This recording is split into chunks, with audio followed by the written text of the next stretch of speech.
Bom dia, meus irmãos.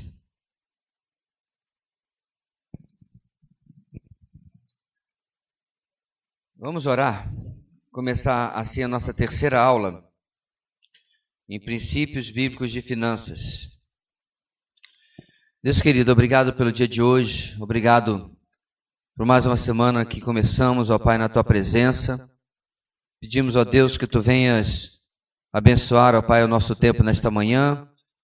Iluminar, ó Deus, nossas mentes, nossos corações, para entendermos e decidirmos pela obediência, por seguir, ó Deus, aquilo que com certeza já foi experimentado da Tua palavra na vida de outros homens, outras mulheres, possamos, ó Pai, assim aplicar para nós também. Pedimos, ó Deus, pelas nossas vidas, as lutas, ó Pai, que temos passado para sempre seguir, ó Deus, aquilo que Tu queres. Perdoa, ó Pai, nossas faltas, nossos pecados. Dá-nos, ó Deus, nesta manhã, o lavar santificador, purificador do sangue do Teu Filho, para que possamos, ó Deus, estar na Tua presença de forma plena, de forma inteira. Abençoa, Pai, nosso tempo, abençoa nossa aula nesta manhã. É o que oramos, em nome de Jesus. Amém. Queridos, então, nós paramos na página de número 8, onde nós íamos começar uma sequência de exatamente princípios mais detalhados sobre a questão de finanças. Alguns desses princípios, meus irmãos, é possível que você já esteja vivendo, já seja uma prática na sua vida. Muitas vezes isso passa dos nossos pais. Por outro lado, muitas vezes nós não aprendemos nada específico nessa área, ou até nossos pais precisavam estar aqui. Talvez. O importante é que, à medida que cada semana for passando, irmãos, esta é uma lição, esta é uma aula extremamente ligada à nossa vida prática. Não que as outras não sejam, tudo é, mas que está em algo que você lida todo mês. Infelizmente, né? Enquanto muita gente persegue o dinheiro, se eu pudesse viver sem ele, eu preferia. Porque é um tormento essa questão de você todo mês planejar contas e gastos e tudo mais. Lembrando que do nosso preletor da semana passada, o Davi falou que quando ele chegou no Brasil, ele achou muito emocionante fazer compras, porque toda vez que ia ao supermercado, os preços eram outros. Ele chegou antes do Plano Real, na época da inflação. Eu não digo que era nem galopante. Qual outro adjetivo que a gente usa, pastor Gideão, daquela época? Era voante, né? Era nem galopante a inflação. Era algo assim, eu não sei nem como é que a gente vivia, sinceramente. Mas hoje não é bem assim. Há inflação. Isso aí, o governo pode jurar de pé junto no caroço de milho que não adianta, que há inflação. Mas, irmãos, não é nem de perto. Então, é claro que você planejar finanças da sua casa, quando o seu salário desvaloriza todo santo dia e muito, né? Todo mês o salário era reajustado. Ninguém tinha aumento salarial, ele era reajustado pela inflação. Então, parece coisa de ficção, parece que eu estou falando com alguma coisa lá de Star Wars para vocês mais jovens, né? Mas essa era uma realidade que nós vivíamos no Brasil e vivemos durante décadas e décadas e décadas. Bem, então é outra coisa você planejar na situação que há hoje. E a gente precisa, obviamente, se adequar a essas situações, mas sempre do ponto de vista da palavra de Deus, ok? Então, indo para o nosso primeiro princípio, como a gente falou, vamos disponibilizar agora princípios, né, em cada semana sobre como olhar para a palavra de Deus, olhar para o nosso orçamento e assim ir avaliando se precisamos de melhoras ou não. Nosso autor começa com um princípio, na verdade, começa com uma pergunta. Você quer ficar rico? É interessante, meus irmãos, que a gente pode até dizer, não quero não. Que pena que um tio seu de 8º grau morreu e deixou uma herança para você, e a condição de você receber essa herança é que você tivesse respondido sim a essa pergunta. A você, agora já foi, né? Então, quer dizer, é algo que infelizmente apela para a nossa não vou nem falar apenas da carne, meus irmãos, mas nosso senso de sobrevivência. A gente pensa, poxa, se eu tivesse, né, um salarão, muita coisa podia... Tem gente até que é mais podia me dedicar mais à obra do Senhor. Será? Né? A gente faz aqueles planos e tudo mais, ou aquelas suposições, mas, de uma maneira ou de outra, essa é a pergunta. Por que ele está perguntando isso? Olha lá. Veja esse relato contido no livro Saia da Crise Financeira com a Ajuda de Deus, do autor Lécio Dornas, é um pastor lá do Rio de Janeiro, e aí está as referências da editora. Joseph Aldrich descreveu em seu livro Série Fashion, editado nos Estados Unidos em 1983, o retrato de gente que investe errado na vida. Em 1923, reuniram-se no Edward Palace Hotel, em Chicago, os 10 empresários mais bem-sucedidos do mundo, 1923. Eram eles o presidente de uma grande companhia de aço, o presidente do National City Bank, o presidente de uma grande companhia de aparelhos elétricos, o presidente de uma companhia de gás, o presidente do New York Stock, um grande especulador de trigo, um membro do gabinete do presidente da República, o diretor do maior monopólio do mundo, o líder da Wall Street, que é a Bolsa de Valores, né? E o presidente do Bank of International Sterling. 25 anos mais tarde, em 1948, eis o que havia acontecido com 8 deles. O presidente de uma grande companhia de aparelhos elétricos morreu como fugitivo da justiça, sem dinheiro e em terra estrangeira. O presidente de uma companhia de gás ficou completamente louco.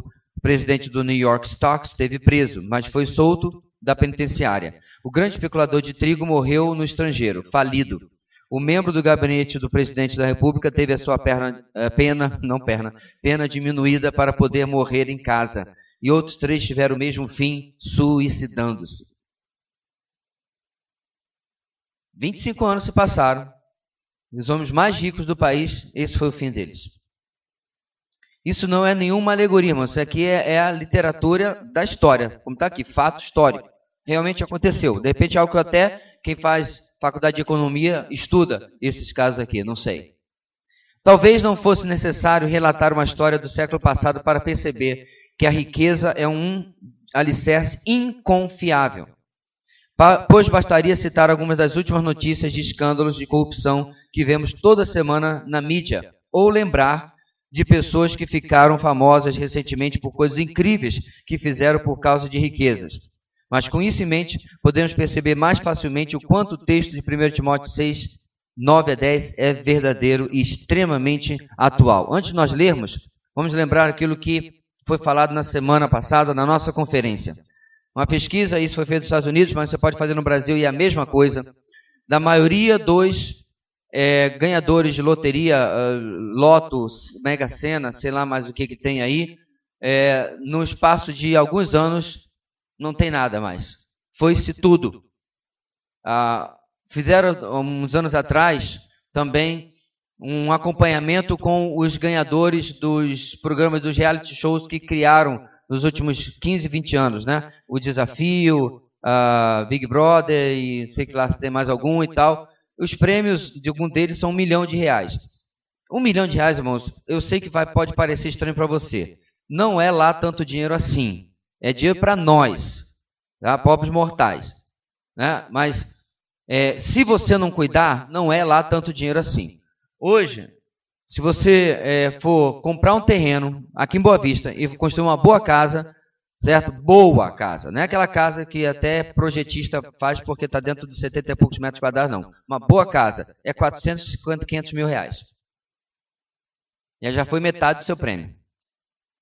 Então, o custo hoje de construção é altíssimo. Então, você vê uma necessidade primeira, que é moradia. Tá? Não, pastor, mas ninguém precisa morar na casa de 400, 500 mil. Pois é. Ninguém, mas um monte de gente quer.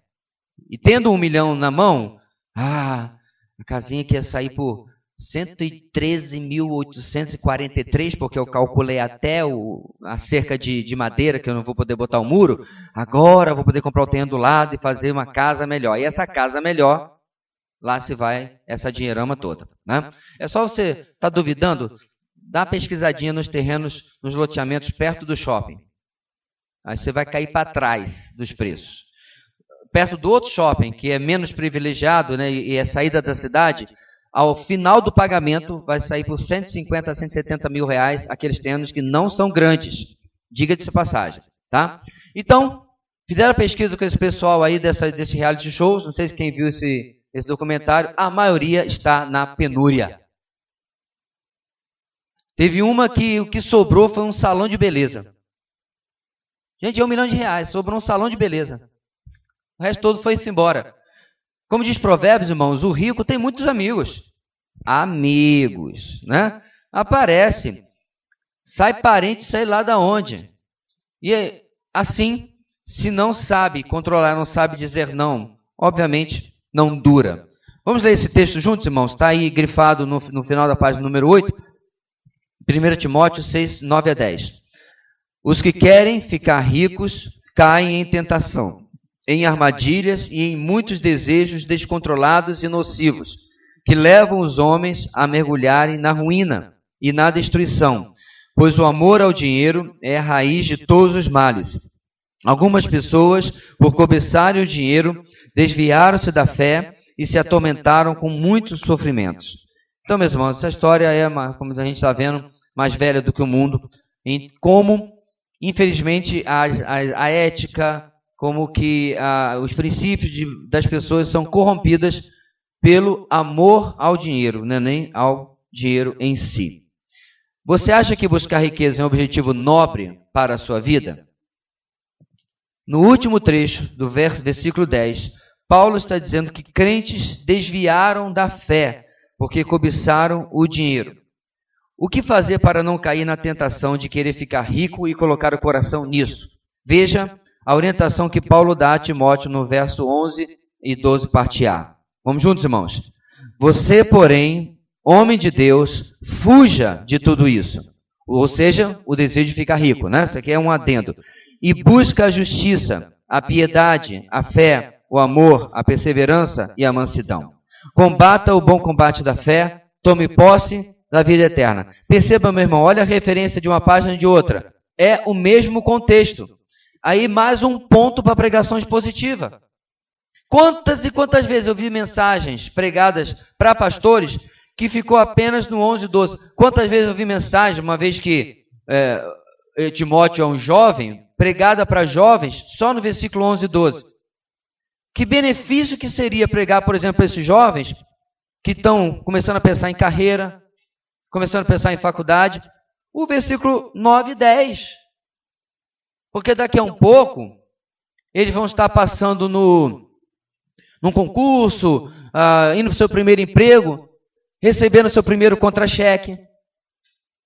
E vai que é um contra-cheque mesmo, não é um contra-choque. Sabe o contra-choque, né? Aquele que você olha, vê as deduções, e vê o que sobrou e diz, só sobrou isso? Vai que ele realmente passe num concurso desse aí que paga, às vezes, valores, às vezes até indecentes, diante de grande parte dos brasileiros. Será que ele está preparado para lidar com isso? Falou-se de tudo que está no versículo 11 e 12, mas esqueceu do contexto. Veja que para Paulo, meus irmãos, e esse aqui é um obreiro que vai lidar, com certeza, creio que não é tão diferente do dia de hoje, com a entrada de ofertas, vai lidar com o dinheiro da igreja. Certamente, irmãos, eles não tinham manutenção de prédio, água, luz, telefone para pagar, porque é outra época. Nem luz tinha, na verdade, né, elétrica. E acho que água encanada também não tinha em todos os lugares e não era cobrada. O meu ponto aqui é que ele tinha que lidar com dinheiro que era para mandar para missionários. O coração dele tinha que estar no lugar certo. E aí Paulo coloca, meus irmãos, aparentemente algo material, algo que não tem nada a ver com o ministério, do ladinho de uma recomendação preciosa para a vida espiritual de qualquer um, mas também para o ministério. Será que isso, irmãos, desculpe, será que isso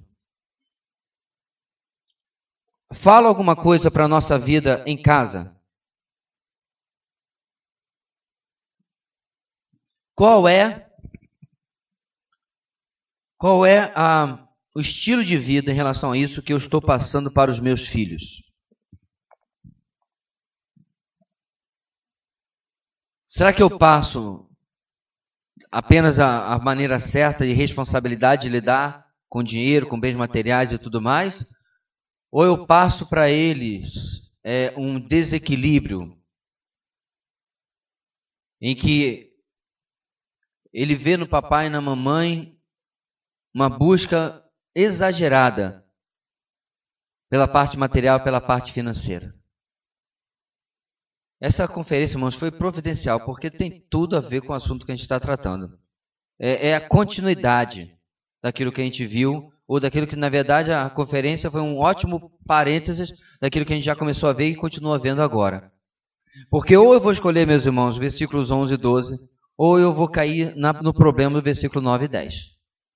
É muito difícil estar dos dois lados, porque são incompatíveis. Por isso que o versículo 11 começa com você, porém. Esse você, porém, meus irmãos, é tão forte que é o título de um livro, o título de um comentário que tem aí na nossa livraria sobre 1 Timóteo. Só que está no tu, né? Tu, porém. Tão forte que é. Paulo constantemente, irmãos, vai fazer um contraste entre como Timóteo deveria se proceder e como as outras pessoas procediam. Fazendo uma comparação para que ele pudesse avaliar a sua vida. Continuando, irmãos, mesmo as riquezas adquiridas honestamente não garantem coisa alguma e são completamente vulneráveis. Eu tenho uma irmã, talvez ela vá até assistir essa aula, que ela acompanha nossos vídeos aqui da igreja, que está passando por um momento muito difícil. Eu não sabia, mas há anos atrás ela tinha uma situação extremamente confortável. Eu não sabia com que eles trabalhavam, mas não sabia que estavam tão bem assim. E houve uma reviravolta na vida deles, em que, não sei exatamente como estão agora, mas chegaram a passar no momento do quase vender o almoço para comprar o jantar. Tiveram que vender apartamento para pagar as dívidas que vieram, porque entraram numa espiral de cauda, né, como diz os aviadores, muito difícil. E obviamente, irmãos, não dá para você virar para uma pessoa dessa e dizer, não, Deus vai lhe restituir, ou Deus vai fazer isso, ou Deus vai retornar. Eu não sei. Não sei mesmo. Não tem base bíblica para você dizer nenhuma coisa nem outra. Mas o meu ponto aqui, meus irmãos, é como que a vida muda de uma maneira drástica. Em que a pessoa está numa situação e daqui a pouco está em outra. Eu sei que isso é mais fácil talvez para quem lide com negócios, está no mundo empresarial, mas não necessariamente. Não necessariamente isso é coisa só para empresário. Você pode, mesmo concursado, mesmo nessa falsa segurança do emprego público. Os Correios agora estão na fila da privatização. A garantia do emprego público desse pessoal todo vai para o ralo. Privatização e garantia de emprego não combinam. Empresa privada não dá garantia de emprego. Tem gente que está dando glória a Deus porque não trabalha numa empresa do governo, né?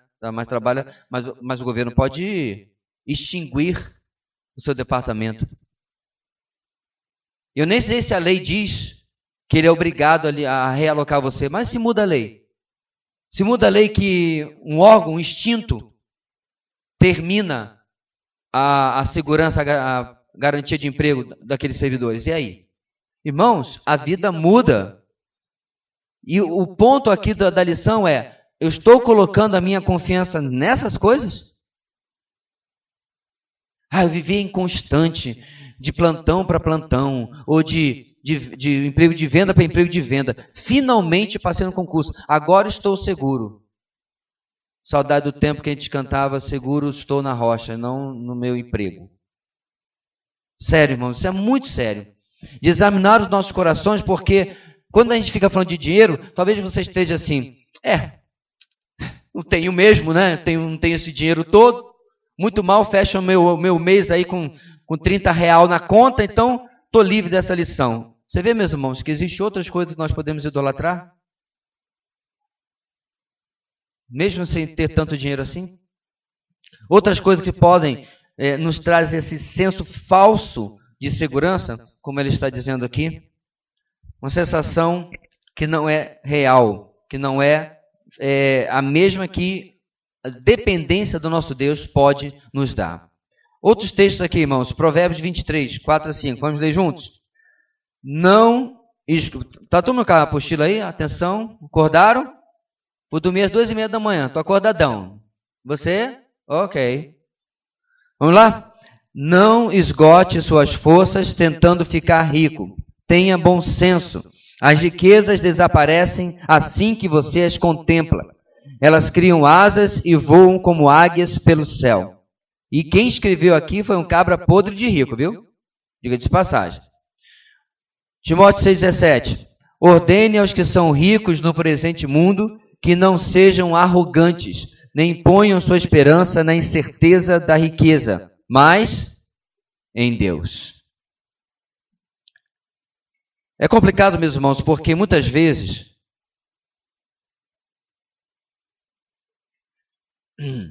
nós achamos que está tudo resolvido nessa área para nós. Mas sabe quando a gente descobre se não está tão resolvido assim? Quando não temos, ou quando nos é tirado. Quando nós temos, ou estamos no risco daquilo nos ser tirado. Como é que fica o nosso coração? Como é que fica o medidor de ansiedade? Eu não estou dizendo, queridos, que a gente não deve ficar preocupado com possíveis circunstâncias adversas na nossa vida. Mas tem preocupado e tem... Não tem como, né?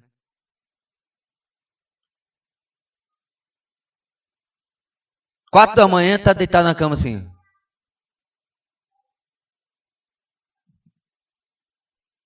É capaz do diabo mandar até um demônio para lhe atormentar você. Agora não, que eu estou muito preocupado.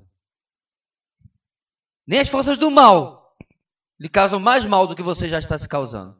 O ponto então é esse. É aonde está no meu coração cada coisa material que eu tenha. Está lá no seu lugarzinho certo, como algo que eu uso e não algo que me usa? Ou tem, de forma sutil, tomado o lugar na minha vida? É importante esclarecer que ser rico não é pecado, obviamente. E, de fato, há muitas pessoas ricas, piedosas e tementes a Deus, mas a Bíblia alerta veementemente que colocar, na verdade, seria buscar por riquezas como prioridade da vida leva a um caminho de afastamento de Deus. Entre vários textos, vamos ver aqui Mateus 6,24. Vamos juntos, irmãos? Ninguém pode servir a dois senhores, pois odiará um e amará o outro, ou se dedicará a um e desprezará o outro. Vocês não podem servir a Deus e ao dinheiro. Um detalhe aqui. Você que tem uma versão antiga, tá aberto, alguém está aberto aí nesse texto? Não? Mas acho que nem precisa. Se quiser conferir depois, a revista atualizada, corrigida, vai trazer: ninguém pode servir a Deus e a Mamon. É interessante, meus irmãos, que Jesus, ao falar essas palavras, ele usa uma divindade falsa, obviamente, né? Do paganismo, que era ligada às riquezas, ao dinheiro. Era o padroeiro da prosperidade, teologia da prosperidade daquela época. Por que ele não usou exatamente a palavra dinheiro? Não pode servir a Deus e aos denários, por exemplo. Porque Jesus está alertando aqui para o problema o quê, irmãos? Da idolatria. Ah, pastor, está tudo bem, porque eu não tenho uma estátua de Mamon em casa. Não tem não, ela está lá na sua conta bancária. Provavelmente os judeus desse texto também não tinham uma estátua de Mamon em casa. Provavelmente.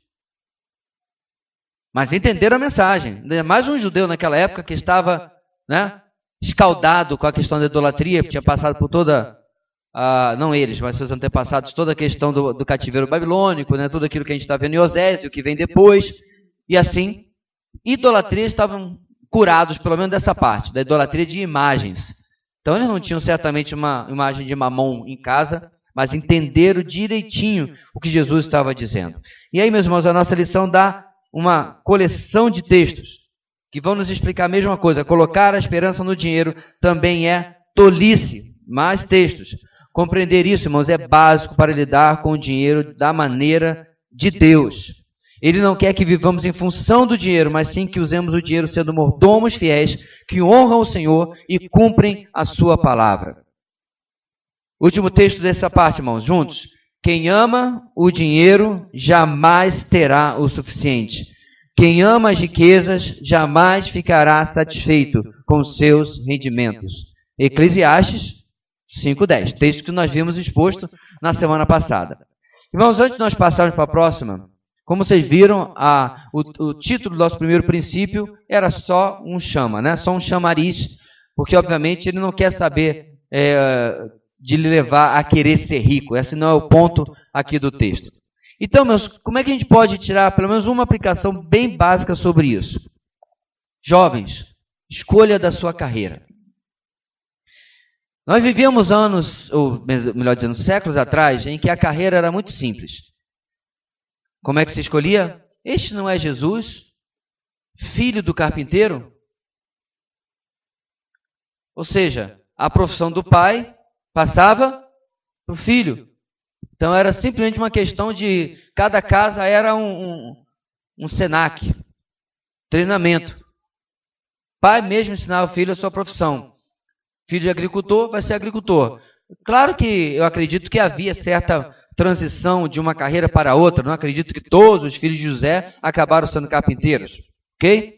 Mas ainda assim você via uma certa tendência. Hoje praticamente é difícil você ver isso.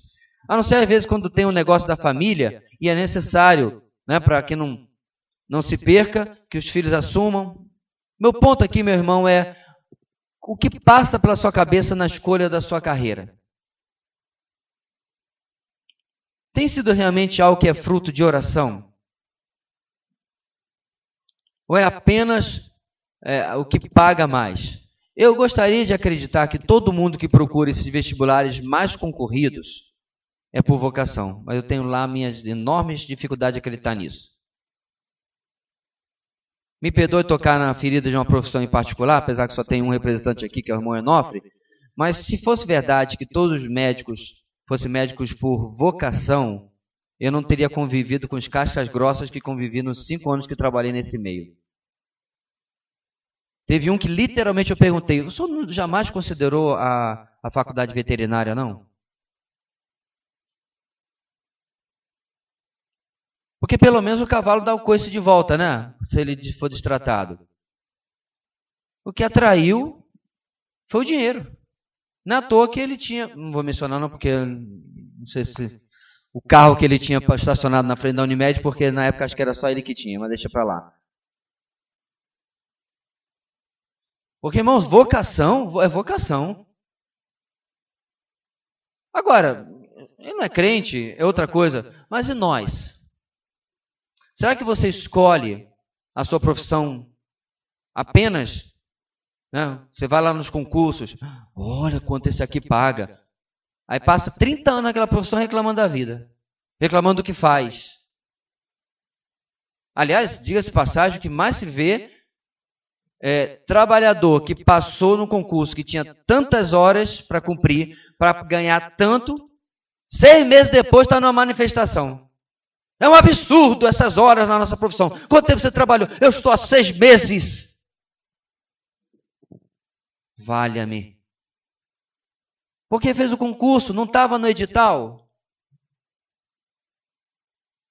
Mas eu não estou falando da incoerência que isso é em geral, não, mas eu vejo crentes se comportando dessa maneira. Se você não queria 40 horas, ia fazer outra coisa. Não venha dizer que é injusto. Eu não sou só assim, irmãos, nessa questão, não. Uma vez eu falei para um colega. Falei, meu irmão, essa é a prescrição do ministério pastoral. Ou o irmão teve um péssimo exemplo como pastor, de pastores, e achava que de repente era, sei lá, só ficar na porta, cumprimentando e recebendo tapinha nas costas dos irmãos. Ministério é sangue, suor e lágrimas. É só você ler a vida de Paulo, ler 2 Coríntios. Mas é claro que esse colega não entrou pelo primeiro motivo que começamos esse argumento, que foi a questão financeira, né? Pelo menos não numa denominação séria. Mas, de novo, irmãos, é a questão, se eu escolho algo, eu vou tomar aqui até uma frase, que se não me engano agora não sei se é de Lutero ou se é de Agostinho, em que diz, faça a sua escolha e ame a sua escolha. Está falando sobre o casamento, mas a gente pode aplicar a mesma coisa sobre a questão da nossa profissão. Se você orou e é aquilo que Deus está lhe dirigindo mesmo, você deve, meu irmão, nos próximos, sei lá como é que vai ficar a questão da previdência, 2, 3, 4, 5 décadas, amar aquilo. Porque foi bênção de Deus na sua vida. Você, me perdoe, você nunca vai receber minha simpatia quando você vier murmurar sobre o seu emprego. Então vá murmurar perto de outro. Porque você orou por ele. Tenho praticamente certeza, sabe, desempregado, diz, Deus, abre uma porta de emprego para mim. Aí 6 meses depois você está orando, ai Deus, que emprego ruim. Precisamos, irmãos, ter lógica em lidar com as coisas que Deus coloca na nossa vida. Se ele é ruim, é provavelmente porque alguma coisa não está certa em você, ou Deus está tratando em você alguma coisa através daquela dificuldade que seja nesse emprego. Pastor, quer dizer então que se eu estou no empreguinho que paga um salário mínimo, eu devo me conformar com isso? Acho que você não está ouvindo bem. Eu comecei aqui falando, você orou pela vontade de Deus? Continue orando. E dependendo para que Deus comece a abrir portas na vontade dele na sua vida. O grande problema, meus irmãos, são os extremos. Entre um conformismo, onde não há nenhuma boa ambição, que a gente já viu isso na primeira lição, né, que a ambição não é ruim, debaixo da vontade de Deus, e o extremo, a teologia da prosperidade. Eu não aceito este emprego porque Deus me colocou para a cabeça e não para a cauda. Já viu alguém orar, fazer esse tipo de oração? Irmãos, o pensamento da teologia da prosperidade é tão ridículo que uma vez eu vi um camarada, faz anos, agora que lembrei disso, dar uma profetada na vida de um irmão que era militar, que ele era sargento, né? Deus vai lhe prosperar, meu irmão. Eu vejo o irmão como um coronel, como um major. Como? Ele vai fazer outra escola de oficiais? Porque até onde eu sei, o máximo que ele podia chegar era sub, correto? Acabou. Essa é a política das Forças Armadas. O camarada, dando profetada que Deus não mandou falar nada, disse que ele ia ser um oficial, major, coronel, almirante, bacharel. Ou não, bacharel não é outra coisa, marechal.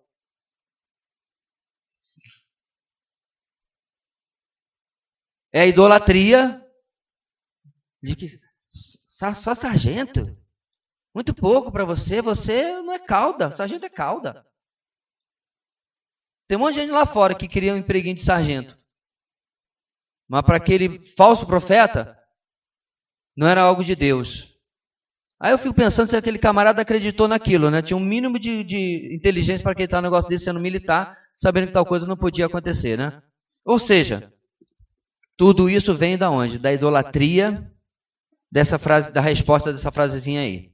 Você quer ficar rico? Agora deixa eu terminar, meus irmãos. Eu estou adiantando algumas coisas porque vem na minha cabeça, depois eu não venho mais e eu prefiro falar logo. Veja bem, vamos tratar sobre as injustiças na área financeira. Meu irmão, nós vivemos um país lotado de injustiças. Ontem eu estava, não sei porque eu estava pensando nisso, mas eu estava pensando em impostos e coisas para pagar, como é que inventam, né, as coisas. Eu fiquei pensando, rapaz, daqui a pouco o governo vai botar uma taxa do ar. E a justificativa vai ser o seguinte, vai pegar essa lorota aí da dívida do carbono e tarará, né, são paranoicos com a questão da poluição, e vai dizer, olha, você está poluindo com seu carro, com não sei o quê, então nós vamos criar uma taxa, porque essa taxa vai ser usada para tratamento de saúde. Sempre a desculpa da saúde, da educação, e nunca chega lá, né? Eu não duvido, irmãos, porque é imposto e é taxa para tudo. Isso é o que acontece quando você tem um governo de um Estado que só vive crescendo. Quando o Estado deveria ser o menor possível. Mas é outra agenda, outra questão, outro assunto. Então você vive, irmãos, numa série de injustiças. Pega a descrição dos impostos da sua nota fiscal. É de chorar. E aí você vai para o seu trabalho, de repente você está 1 a 2 a 3 anos sem reajuste. O que eu quero dizer com isso aqui, meus irmãos? Alguns anos atrás, a nossa igreja passou uma profunda crise. Isso é quase antes de quase todos vocês aqui. Nós tivemos que entregar o prédio onde estávamos e voltar para o pequeno auditório onde já havíamos começado. Que é só que nós conseguimos pagar. Isso para não ir para a casa de alguém. E pegamos até as coisas que tínhamos, que já era um bom conjunto de coisas, né? Cadeiras e tal.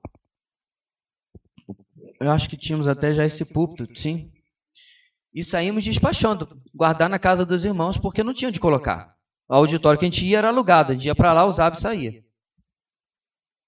E uma das consequências dessa crise é que os honorários pastorais foram cortados 55%. E não foi assim, pastor, olha, vamos tirar 10% cada mês e foi mês para o outro. Na mesma época, irmãos, eu tinha 12 contratos de informática. Eu perdi 10. Mesma época. Duas coisas que parecem não têm relação uma com a outra, mas eu vou lhe mostrar qual é a relação aqui. Quer tenha sido um erro de planejamento, uma injustiça ou qualquer coisa que tenha acontecido, todas essas situações, toda vez que eu me mostrava inconformado com o que estava acontecendo, em última análise, eu me mostrava inconformado para com Deus. Deixa eu repetir. A sua ira contra o seu empregador, contra o governo, contra quem quer que seja, em última análise, ela é contra Deus. Existe uma diferença de uma justa indignação, a qual mantém o seu bom testemunho, diga-se de passagem, para algo que já parte para comprometer o seu testemunho, comprometer a sua confiança em Deus. Quem reajusta o seu salário, quem controla essa situação na sua vida, não é o governo ou o seu empregador, é Deus. Você pode, inclusive, sempre chegar e orar, Senhor, está sendo injusto. Labão reajustou o meu salário de novo. Experiência de Jacó. Você pode até orar e dizer, Senhor, abre a porta de outro emprego, porque eu acho injusto o que está acontecendo comigo aqui. Mas o meu ponto é, não lide isso, não trate com isso de uma maneira carnal, de uma maneira, meu irmão, como que se dependesse do seu ativismo, como se alguma coisa fosse acontecer. Aí entra toda essa questão ética, meus irmãos, se crente faz greve, se crente não faz greve, eu não vou entrar no mérito aqui. Eu perguntaria mais além, qual é a sua motivação para fazer qualquer coisa no âmbito do seu trabalho? Qual é? Isso vai, meus irmãos, em muitas outras questões na vida. Uma vez um homem me deu um prejuízo e eu entrei na justiça, tranquilamente. Ganhei, em pequenas causas, e ainda assim ele não pagou. E eu orei e disse, Senhor, eu não vou mais atrás. Isso é padrão para o seu comportamento? Não. Essa foi o entendimento que em oração eu falei, eu já fiz o que tinha que fazer e agora eu não vou prosseguir. E eu legalmente podia prosseguir. Você precisa, meu irmão, criar uma dependência de Deus para as suas coisas, nós precisamos, certo? Para as suas coisas práticas da sua vida, do seu dia a dia. Você já pensou, meus irmãos, José lá no cárcere? O Egito não era tão grande assim. Carcereiro, podia vir aqui? Então, olha só, deixa eu te explicar. Eu interpreto sonhos, eu interpretei o sonho do padeiro e do copeiro. Lembra o padeiro que perdeu a cabeça? Pois é, o copeiro, rapaz, ele me prometeu um negócio. Você podia levar esse bilhete aqui para ele? Você não vê José fazendo isso. Você vê José confiando e ficando aí de um bocado de tempo no cárcere, até que, diz o texto, o copeiro diz: hoje eu me lembro do meu pecado, da minha falha. Eu falhei com aquele homem lá, quando o faraó teve um sonho. Você vê, meus irmãos, a gente precisa sair das formulinhas de procedimento e começar a confiar no Senhor passo a passo. Dobrar o nosso joelho e dizer: Senhor, o meu chefe está me perseguindo, mas eu tenho um dono e um juiz que é acima do meu chefe. Senhor, o meu chefe me prometeu que quando eu chegasse em tal produtividade, ele ia aumentar o meu salário. Já se passaram 3 meses e ele não cumpriu o que fez. Em lugar de ir cobrar ou de maneira assintosa, mas de respeitosa às vezes, e se nós tomássemos, meus irmãos, o caminho da confiança em Deus, daquilo que Ele pode fazer. É por falta disso que muitas vezes nós não vemos os pequenos e sutis milagres de Deus intervindo na nossa vida, no nosso dia a dia. Que nós vamos tomando tantas atitudes comuns aos homens, que às vezes nos faltam condição de chegar e ver Deus agindo nas entrelinhas da nossa vida. Pega o microfone, pega o microfone e leva ali para o Reginaldo. Cadê o microfone? E precisa ficar na gravação, meu irmão? Pode falar.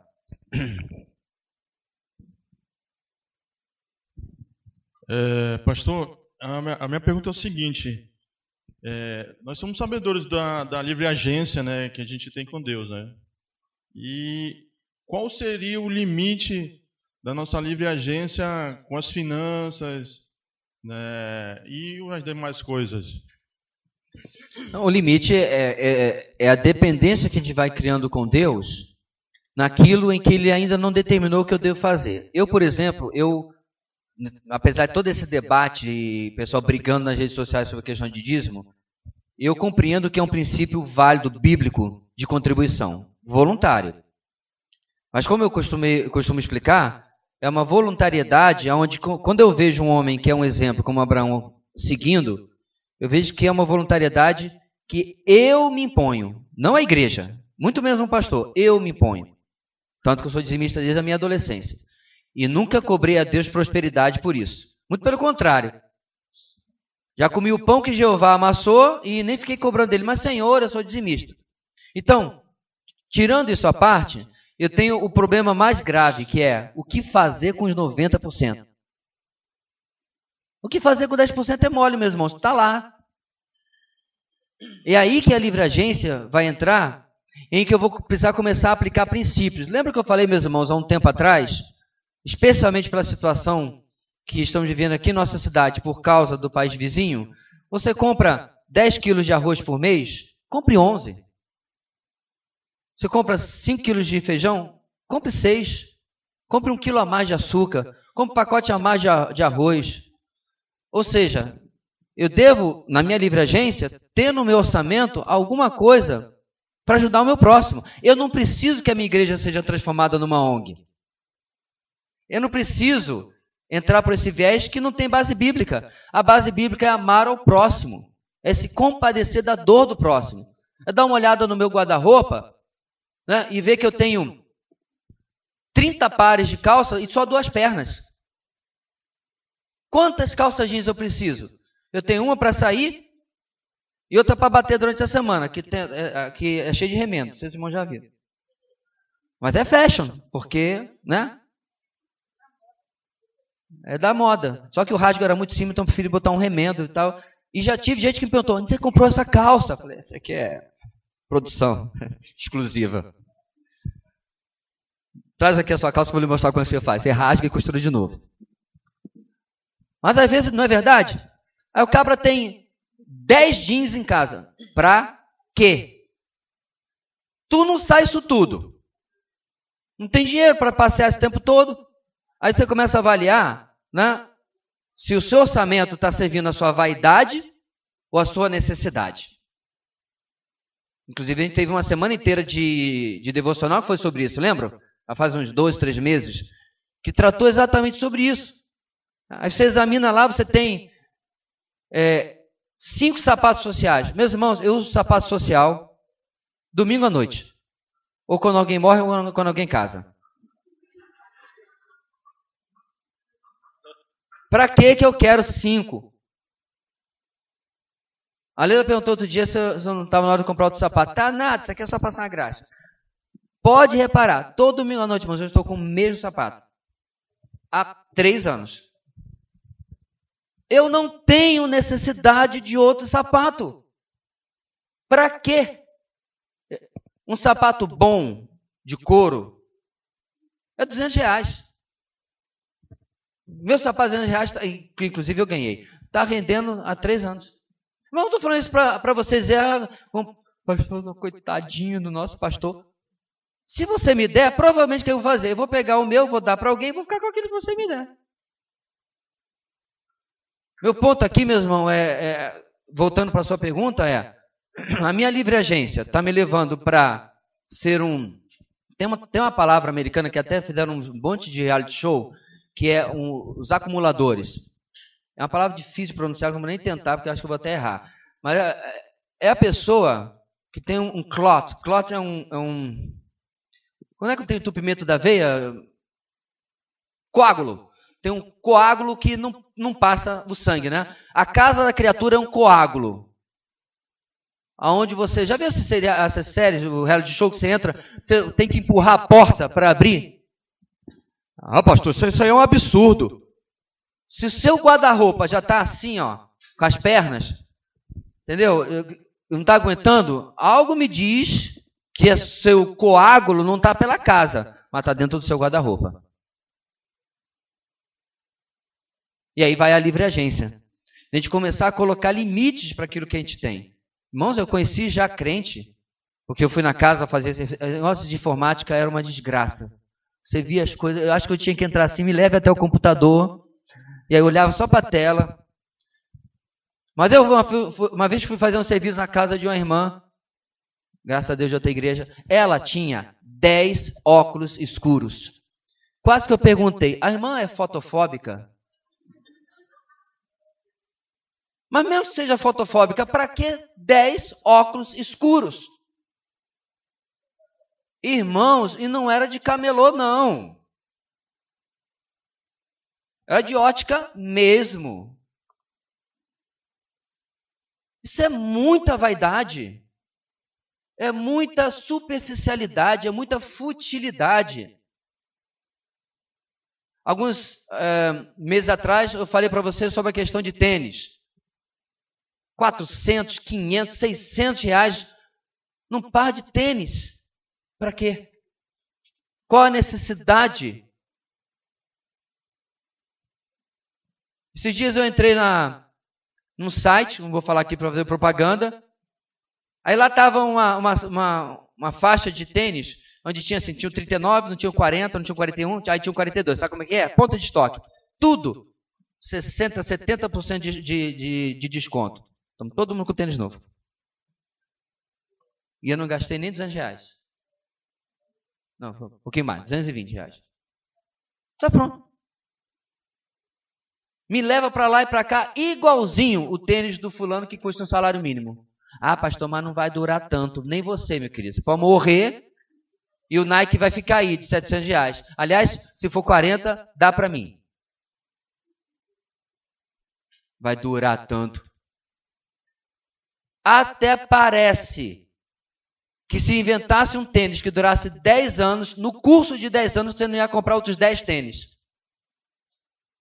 Então, de novo, a livre agência é Deus, e na capacidade de inteligência que Ele nos dá, nós começamos a perceber, eu posso isso, não posso isso. Veja bem, acho que já aconteceu para os irmãos, na adolescência eu conheci um pastor que era uma lástima em praticamente todas as áreas da vida dele. Mas eu tenho que dar crédito que uma coisa ele me ensinou, né? Ele fez uma pergunta assim, se você pudesse hoje comprar qualquer carro, qual carro você tinha? Eu era adolescente, qual carro você acha que eu falei? Ferrari, já contei, né? Eu não vou contar mais não. Mas 5 vezes, é? A Luma disse que foi 5 vezes, irmão. Você perguntei para ela depois da história. É simples, é simples. E eu falei a Ferrari. Irmão, dá um desconto, né? Eu tinha 15, 16 anos, não sabia nem ideia de quanto custava a Ferrari. Nem a Ferrari de Matchbox, que era o Hot Wheels da época, né? O Hot Wheels da época. Nem o de Matchbox eu sabia quanto custava, muito menos uma de verdade. Ele falou para mim assim, realmente você poderia, mas você deveria? Interessante a pergunta, né? E lembre que ele começou a dizer, se você tivesse muito dinheiro e pudesse comprar.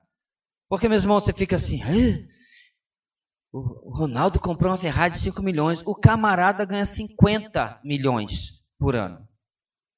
5 milhões para ele é troco. Ele ainda tem 45, irmão, não se preocupe. Com a saúde financeira, não vai ficar pobre. O pessoal na época preocupado, está esbanjando dinheiro, eu estou lá pro dinheiro dele. Então, essa classe A não tem crise. Ano retrasado, 400 concessionárias nossas fecharam no Brasil. 400. Nossa, eu digo, nosso carrinho, né? Pular, 1.6 e tal, com ar, direção e tem motor. Ótimo, anda. Outras 400 concessionárias abriram. As 400 que fecharam eram Fiat, Chevrolet, Volkswagen, né? Renault. Tá? As 400 que abriram eram Ferrari, Lamborghini, BMW, Land Rover e assim por diante. Não tem crise para esse pessoal. Então, eles gastam porque sobra. E essa foi a pergunta do pastor. E aí, o que eu aprendi? Novamente, com um camarada que era um desastre, um monte de coisa na vida dele, mas ele tinha razão. Porque, inclusive, você já pensou, você está pastoreando lá em Duque de Caxias. Caxias é a periferia do Rio de Janeiro, Baixada Fluminense, certo? Até hoje tem rua que não tem calçamento. Então, você está lá. Onde você vai fazer missões, pastor? Duque de Caxias, aí cheio de Ferrari. Assim, discreta, tipo vermelha, Homem de Ferro, sabe? Aquele vermelho bem discreto. Entendeu o cenário? Então, você tem que começar a olhar, meu irmão, se a sua livre agência está levando para coisas que você realmente deve ter e precisa ter, ou para coisas apenas que você quer ter. Apenas quer ter. E aí a gente vai, obviamente, contar com a dependência de Deus, com o discernimento que Deus dá, com a sabedoria. Muitas vezes, meus irmãos, eu acredito que Deus não está muito satisfeito com as nossas decisões. Eu preciso questionar se eu realmente estou tomando a decisão apropriada.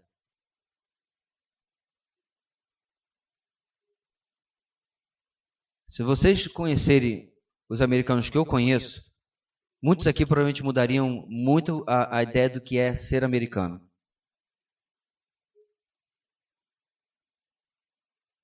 A maneira simples com que vivem, a falta de ostentação. Eu estava uma vez numa cerimônia do Palácio da Vida e eu reparei que o terno de um dos meus professores tinha, no mínimo, em termos de moda, a defasagem de 2 décadas. E adivinha só, ele não estava nem aí. Nem aí. É o tipo de coisa que a gente aprende com a vida das pessoas, mais até do que com a pregação. Outro dia a gente foi pregar numa conferência, a Leila perguntou, lá vai precisar usar terno? Eu falei, vai. Então você vai comprar um? Eu falei, não. Vou usar o mesmo terno, troca a camisa, troca a gravata todos os dias e pode olhar as fotos. Mesmo terninho azul, que é o único que me cabe hoje, porque não tem mais o corpício de alguns anos atrás. A questão que eu me vi, meu irmão, com a minha livre agência é pra quê? Eu uso o terno de novo, quando alguém morre. Aliás, nem quando alguém morre, porque eu não vou lá naquele solão fazer funeral de terno. Só quando alguém casa. Eu usei este ano uma vez e vou usar outra vez. E vai ser o mesmo terno azul. Pode crer que vai estar lá. Eu só tenho que dar uma olhada nas fotos do Jean e da Aline para não repetir a mesma gravata e a mesma camisa, para não ficar feio, né? Para quê? Eu conheci um pastor que tinha 18 ternos. Tudo bem que a igreja dele ele usava todo domingo, mas eu olhava para aquilo, faço um cálculo mental. Irmãos, era uma época que não tinha terno de R$300 que nem tem agora não, viu? Eu não sei que mágica que eles fizeram, provavelmente a qualidade não é a mesma. Do forro, provavelmente só tem um pedacinho de seda bem aqui, onde alguém pode olhar se você abrir, né? Mas o terno como eu tinha no passado, todo forrado de seda por dentro, ele tinha 18. Eu olhava para aquilo, falava, então tá, né? Pô, não tem dinheiro para comprar livro, porque comprou terno. Ok? Deus é dono do universo. Esse princípio, meu irmão, é muito mais simples de compreender e não tem pegadinha como o primeiro.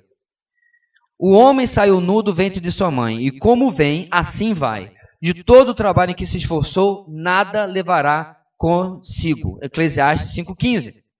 Nada trouxemos para este mundo e dele nada poderemos levar. 1 Timóteo 6,7. Quanto dinheiro você tinha quando nasceu? Resposta óbvia, né? Há algum bem material que você poderá levar quando morrer? Antes de você nascer, de quem era aquilo que você possui hoje? E depois que você morrer, com quem isso ficará? Irmãos, quando o Davi falou sobre isso, lembra que ele falou que nunca viu atrás de funeral um carro de mudança? Então, eu até entendo, e nós estamos tratando da mesma coisa, que este é um problema, é verdade, mas tem um outro problema. Algum tempo atrás, uma pessoa falou para mim que a maior ansiedade que ele tinha na vida é o que ele ia deixar para os seus filhos. E ele não se referia a bom exemplo, espiritualidade, qualquer coisa assim. Ele estava se falando de coisas, dinheiro. Eu falei, essa é a sua maior preocupação? Ele falou, ou eu sou um péssimo pai, ou eu sou um ótimo pai, né? Porque não é a minha, nem de longe, a minha maior preocupação. Não passa na lista nem das top 10. Então, o grande problema hoje, meus irmãos, não é nem essa ideia faraônica, né? Que o faraó ele era enterrado com seus bens e com seus escravos, direito de passagem, pobres coitados, morriam de fome dentro das catacumbas. Sabia disso, não? Era feito o túmulo, enterramos o faraó, legal. Aí eles viam o último raio de sol sumindo enquanto a pedra era rolada e a tumba era selada. E eles olhavam para o outro, e agora? Sabe que tem Wi-Fi na Afterlife, aqui no Além Vida? E morriam de fome dentro das catacumbas. Porque eles acreditavam piamente que o faraó agora ia levá-los para a vida além. Levaram para a vida além no inferno, né? Porque não tinha mais nada lá, não. E é claro que esse pensamento não cruza a nossa cabeça. Qual é o nosso problema, irmãos? É um pouquinho diferente. Nós perseguimos riquezas pela estabilidade agora e, em muitos casos, para a continuidade da estabilidade na vida dos nossos filhos. Então, nosso inimigo é um pouquinho diferente do inimigo faraônico. Não é a ideia de que nós vamos levar porque nascemos sem nada. O ponto da lição é válido. Mas tem a outro lado. Vai que eu vivo até 90 anos. Eu preciso suprir para a minha vida até 90 anos. Eu preciso deixar alguma coisa para os meus filhos. A maioria de nós, felizmente, a maioria dos seres humanos deixa só dívidas, né? Mas esse afã de ter que deixar bens para a próxima geração acaba roubando a cor, a graça, né, debaixo do sol, o curtir da vida agora. Porque em lugar de passar tempo, né, com a nossa família, com os nossos amigos, com a nossa igreja, o tempo vai-se embora por causa do trabalho, visando uma vida que eu nem vou experimentar. Só fazendo esse parênteses sobre esse ponto que ele está colocando aqui. E ele continua. Deu para entender? De fato, você não é dono de nada. Até a matéria que constitui o seu corpo não é realmente sua. Então, quem é o dono? Vamos ler, irmãos, o texto de 1 Crônicas 29? Vamos lá? Teus, ó Senhor, são a grandeza, o poder, a glória, a majestade e o esplendor. Pois tudo o que há nos céus e na terra é teu. Teu, ó Senhor, é o reino. Tu estás acima de tudo. A riqueza e a honra vêm de ti. Tu dominas sobre todas as coisas. Nas tuas mãos estão a força e o poder para exaltar e dar força a todos. Nesses dias, meus irmãos, quando nós tiramos a foto aqui, me veio uma passagem na cabeça de Gênesis. Quando Jacó soube que ele estava para se encontrar com seu irmão Esaú e calculava que Esaú tinha contas a acertar, você lembra do texto que ele faz assim alguns pelotões na família dele, né? Coloca as concubinas na frente e Raquel lá atrás, né? Por último, que era a mulher amada. E na frente manda presentes. E Esaú estranha aquilo e tal. Não, meu irmão, fica para ti, eu tenho demais. E aí ele faz uma pergunta: e quem são estes? E aí Jacó responde: são os filhos que o Senhor teu Deus deu ao teu servo. Eu fiquei pensando, meus irmãos, uma vez, uns meses atrás, alguém perguntou assim: pastor, o senhor já pensou em escrever algum livro? Eu falei: não. Um livro sobre igreja, sobre eclesiologia. Eu falei: piorou. Porque se eu arvorasse para mim qualquer tipo de mérito, algum tipo de método ou estratégia para justificar aquela foto de domingo passado, quem são esses? Os filhos que o Senhor teu Deus deu ao teu servo. Tudo é dele. Bens, carreira, tamanho de igreja, tamanho de ministério. O momento que você acha que você passou naquele concurso porque você é o cara, tenho pena de você. Que você conseguiu aquela promoção porque você é o melhor ou a melhor funcionária, eu tenho dó de você. Eis aqui um homem que está ao espírito dos grandes deuses, interpreta os sonhos. Faraó, do Senhor vem a interpretação dos sonhos. Ele dá a quem ele quer. Essa é a atitude. José não foi elevado a segundo no Egito porque ele sonhou os sonhos de Deus, mensagens malditas que a gente ouve por aí.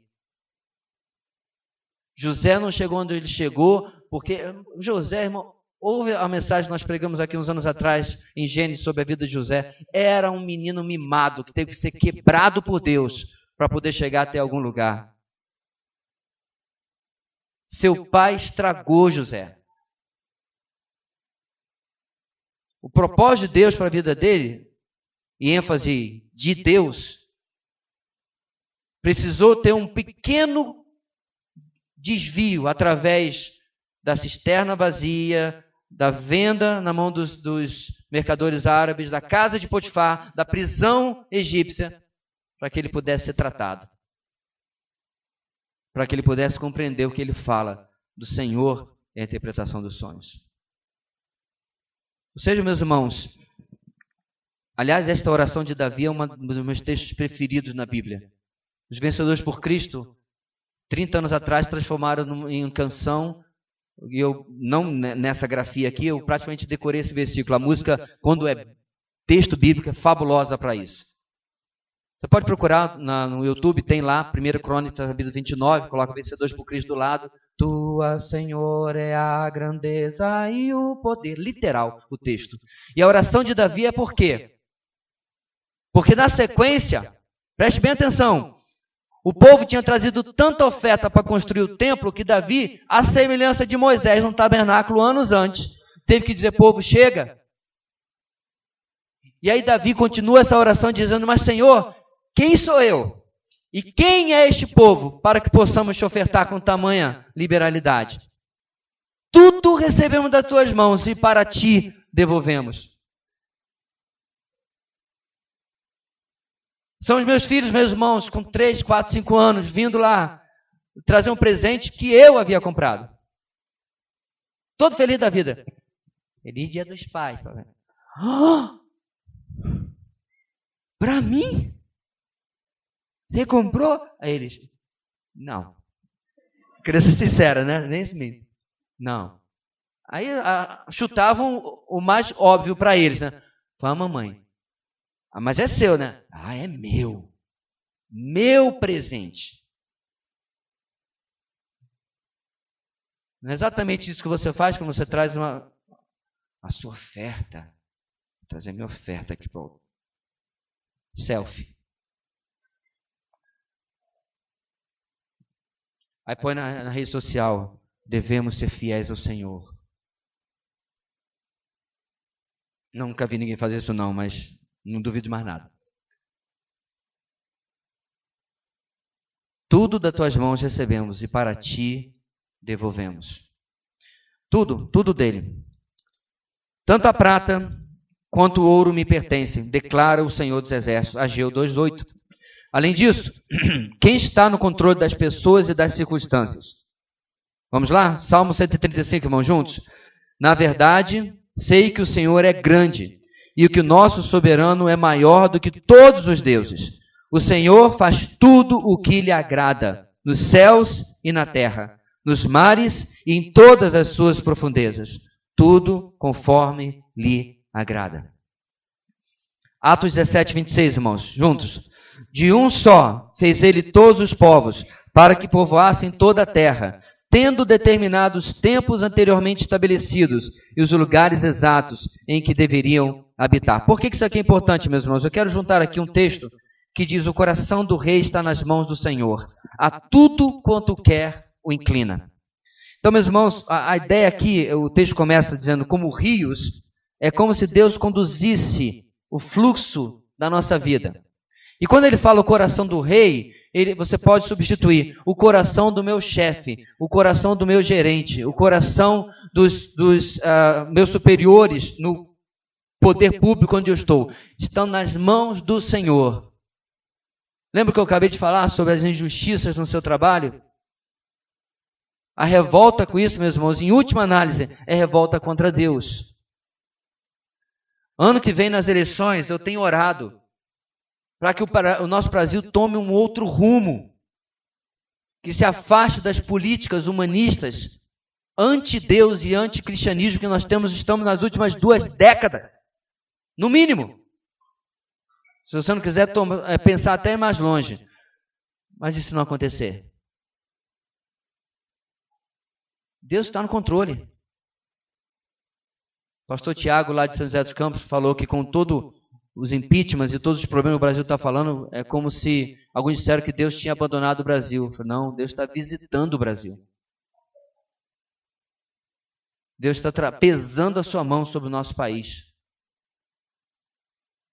Alguns achavam que era com prosperidade do plano real que Deus estava visitando o Brasil. Talvez fosse o contrário. É agora que Ele está visitando. E oremos para que Ele continue pesando a mão, passando a limpo o nosso país, para ver se melhora um pouco para quem realmente precisa. Porque para quem não precisa, irmãos, nunca piora, a não ser quando ele é pego numa delação falsificada, aí piora. Mas caso contrário, eles estão muito bem, obrigado. Não estão nem aí para a crise. Mas, em última análise, é Deus que está no controle de todas as coisas, como o texto está nos ensinando. Você reconhece que Deus é o dono de tudo que existe e que Ele está no absoluto controle de tudo que acontece? É a pergunta que fazemos a nós. Nunca esqueça. Vamos ler Provérbios 21:30, irmãos. Não há sabedoria alguma, nem discernimento algum, nem plano algum que possa opor-se ao Senhor. O pessoal está preocupado agora, meus irmãos. Alguns vão ver esse vídeo na frente, talvez vão saber mais da história do que nós, né? Porque ontem, segundo notícias, o governo americano já deu uma sobrevoada, ou pelo menos próximo da Coreia do Norte, para mostrar, tipo assim, né? Tô aqui. Aí eu fico assim impressionado, meus irmãos, com o comentário de alguns irmãos. Vocês acham realmente que a Primeira e a Segunda Guerra Mundial foram algo fora do controle de Deus? Não, irmãos, ninguém está torcendo por guerra. Mas como eu comentei ontem, não sei nem com quem eu estava falando, o mundo tem que pegar fogo. Olha, pastor, o senhor está torcendo para o pior. Não, irmãos, é Pedro falando. Que as coisas vão piorar e o mundo vai ser desfeito pelo fogo. Ou você acha que a gente vai ficar aqui E o mundo vai melhorando, melhorando, melhorando. E um dia Jesus disse, olha, está tão bom agora que agora eu volto. Que, inclusive, esse é o pensamento do pós-milenismo, né? Que até já morreu, principalmente alvejado pelas 2 grandes guerras mundiais. O mundo não está melhorando, está piorando. A única coisa, meus irmãos, que o mundo tem melhorado é no avanço tecnológico. De resto, ele só piora. Só. Me mostre uma outra área que o mundo melhorou, a não ser no avanço tecnológico.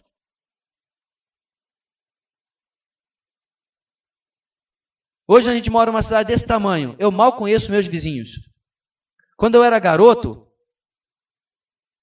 a gente vivia um na casa do outro, havia um senso de compartilhamento muito maior. A própria sociedade era mais amena, mais amiga. Hoje nem assim. A gente entra e sai, não sabe quem mora do nosso lado. Não sei se é a mesma coisa, talvez em outros países, mas Boa Vista é desse tamanho, irmãos. E a gente tem um comportamento como se estivesse morando na Grande São Paulo.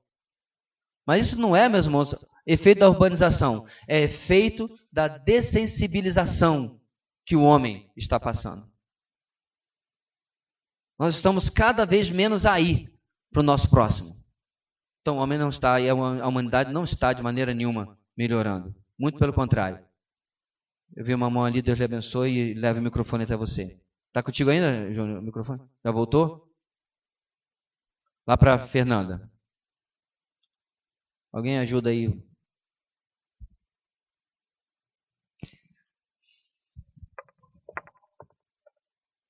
Pastor, o senhor falou sobre a questão do trabalho, né, de você não cobrar seu chefe e tal, ter um posicionamento de dependência de Deus. E como entra, nesse caso, as questões judiciais? Não só de direitos trabalhistas, mas... eu tenho um sítio, a pessoa foi lá, invadiu e me tomou. Eu devo entrar na justiça? O direito ele é completamente desprezado nesse aspecto ou ele tem o seu papel? Não, como eu falei, aquela minha experiência foi simples. O camarada bateu, tinha uma Paraty segurada há 13 dias. 13. 13º dia, o camarada numa Kombi fez a conversão errada e bateu de frente no meu carro. Aí eu expliquei para ele, falei, olha, eu estou bem, o senhor está bem? Era um senhor de idade. Ele já saiu cheio da razão dentro do carro. Ele fez a curva errada.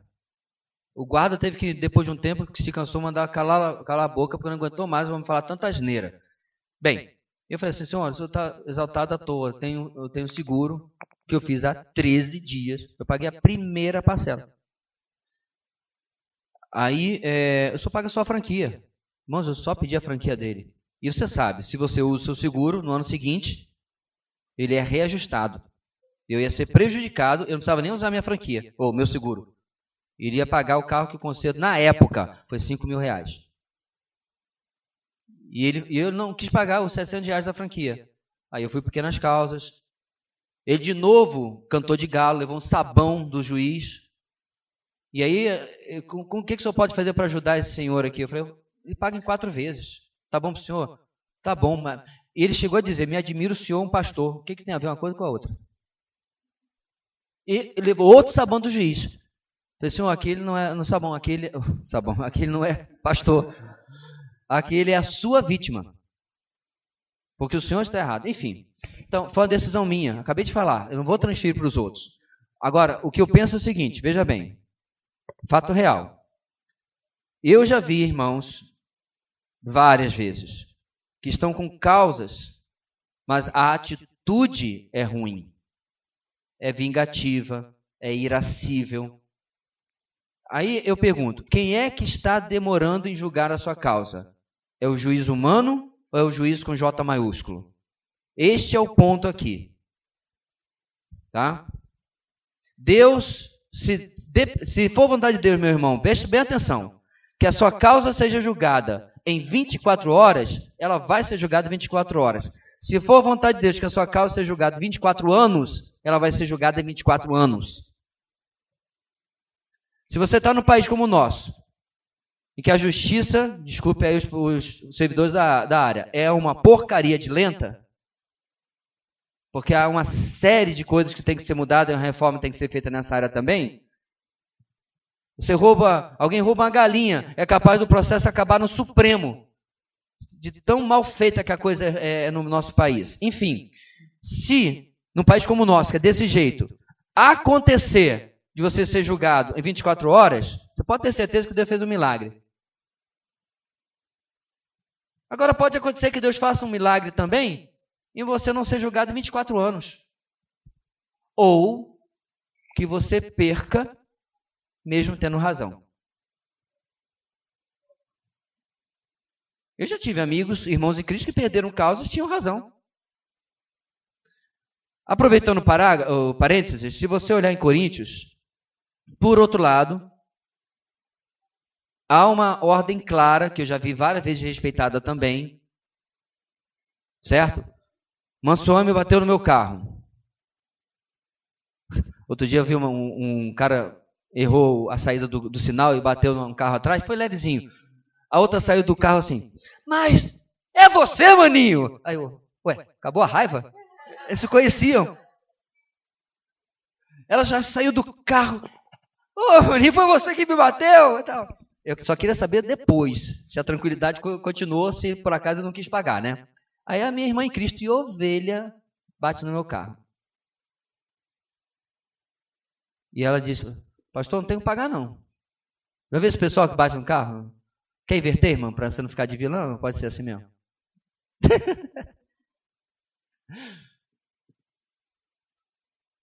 E aí? Vai para a justiça ou não vai, irmãos? Paulo proíbe. Esse que dá, você nunca lê a Bíblia toda. Paulo proíbe. E ainda diz, não há nenhum sábio entre vós? Não há ninguém que possa julgar a causa entre vocês? Então veja bem, meus irmãos, essa aí é a restrição. Então tomara que os sem terra que invadam a sua propriedade não sejam de uma igreja. Só não. Dificilmente seriam. Um bando de desocupado, mas é outro assunto pastor, também. Pastor, é porque o senhor falou também quanto à escolha da profissão, né? Se é aquela questão só por dinheiro. Porque o posicionamento que eu ouvi de um pastor essa semana é que era para eu procurar outro curso porque direito não tem nada a ver com cristianismo. E eu tenho visto muitos irmãos se omitindo dessa forma. Não entra nessa profissão porque não vai dar. Não entra nessa profissão porque não vai dar. E aí tem entrado conceitos, porque a moral vem do cristianismo, tem entrado conceitos que não são cristãos, enquanto os cristãos estão olhando e não se mistura, que é do diabo, é do inferno. Se você tomar por padrão alguns tipos de pastores, eu vou também dizer para você que pastorado e cristianismo não tem nada a ver. Tudo depende de que tipo de profissional, neste caso, você vai ser. Então, eu não sei nem como qualificar tal o conselho. O dia em que, de repente, o filho dele, por exemplo, for acusado justamente de um crime e ele precisar de uma justa defesa, eu quero ver ele correr. Então, vai correr atrás de um advogado descrente. De repente, tem uma ovelha dele, né, mas ele não acredita em crente sendo advogado, tremenda de uma besteira. É claro, meus irmãos, que como toda classe tem a sua banda podre. Eu já trabalhei em informática para uma empresa com 13, 14 advogados. Era cada coisa que eu ouvia que eu preferia entrar e sair dizendo lá, o fone de ouvido para não ouvir. Conchavos, negociatas. Olha, esse juiz aí ele pode ser convencido e tal. Complicado, muito complicado. Mas, irmão, outro dia uma menina, que não considero que seja crente, né, falou para mim, eu acho que contei para você, né, dos médicos que pediam que ela manipulasse o que os pacientes usavam para poder cobrar mais na conta do paciente. E aí? Quer dizer que médico também, crente não pode ser médico também? Não procede. É claro, meu irmão, que como advogado, por exemplo, você vai ter que escolher suas causas. E aí que vai de novo o discernimento, a livre agência, de saber o que convém e o que não convém. Eu sei que todo mundo tem direito à defesa, é um axioma da justiça, mas minha ovelha disse assim, pastor, tem um caso de um estuprador para defender, eu pego ou não pego? Eu falei, depende. Você vai alegar inocência ou culpa? Não, vai alegar inocência. Então, meu irmão, não pegue. Se as provas são cabais de que o cara é um estuprador, você vai alegar inocência como? Ou pior, é que o que eu conheço mais de tribunal é de série americana do que brasileira, mas você vê cada coisa nos seriados, tudo hoje eles alegam doença. Não sei se você lembra de um vídeo que eu postei, de parte de um seriado chamado Lei e Ordem, Special Victims, Unidade de Vítimas Especiais. É basicamente sobre crimes sexuais. E que o cara disse, eu quero ser preso porque eu não posso me controlar. Eu nasci assim. Ele nasceu estuprador. No tribunal foi alegado que ele era doente. E em lugar de ser preso, ele foi para uma clínica de tratamento psiquiátrico. Eu acho que ele deveria ir para uma clínica de tratamento psiquiátrico, chama-se Bangu 1. Ou pode ser a penitenciária agrícola também. Ele não é doente, irmãos. Ele é um pecador que está agindo segundo seus impulsos. Só isso. E que é um criminoso. Mas esse seriado, ou esse episódio estava mostrando, irmãos, como que cada vez as pessoas estão querendo usar a desculpa da doença. E aí eu culpo em parte a categoria médica, né? Psicólogos e psiquiatras que vão criando, não todos, é claro, mas os que vão criando essa tese, às vezes até com auxílio até de tomografia cerebral, de que não, o cérebro dele é alterado. As fiações do cérebro dele o conduzem a ser assim. Irmãos, eu estou falando de estudos reais que as pessoas estão publicando. Aí daqui a pouco o seu filho vai começar a assistir isso e dizer, meu filho, por que você está mentindo? Mamãe, é porque é uma doença. Você entende, né, mãe? Me dá aí um melhoral, uma coisa assim.